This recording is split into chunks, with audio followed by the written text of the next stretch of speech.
لو عندكم صدور فراخ ورز بسمتي يبقى هتعملوا أسرع وصفة ممكن تتعمل، رز بسمتي مبهر بقطع الفراخ في حلة واحدة وفي نص ساعة وهتكون جاهزة. أول حاجة في حلة على النار فيها قطعة سمنة وشوية من الزيت، شوحت صدور الفراخ المتقطعة قطع صغيرة، اديتهم تقليبة بس كده وحطيت عليهم لورا وحبهان وقرفة وكملت تقليب لغاية لما الفراخ غيرت لونها وبقت لونها أبيض بالشكل ده. ضفت عليها بعد كده شوية من البصل والثوم المفرومين والتوابل، ملح وفلفل أسود وبابريكا وشوية من توابل الفراخ وشوية من الكركم، وقلبتهم مع بعض كويس لغاية ما الفراخ كمان خدت من كل التوابل دي.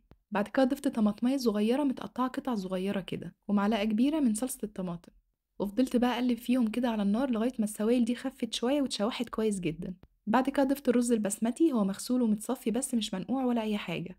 قلبت كل الحاجات دي مع بعض لغاية كمان ما الرز اتشوح كده مع الفراخ كويس، وضفت آخر حاجة بقى المية المغلية المقدار لغاية بس ما يغطي قطع الفراخ كده والرز زي ما انتوا شايفين. خليتها الأول على نار عالية لغاية ما تشرب كويس، وبعد كده غطيتها وسبتها على نار هادية لغاية لما استوى تماما، وهيطلع معاكوا بقى مفلفل وريحته كده تفتح النفس. مفيش أسرع ولا ألذ من كده. متأكدة إنها هتعجبكوا، هستناكوا تجربوها بطريقتي، ولو عجبتكم وصفة النهاردة ما تنسوش اللايك والشير.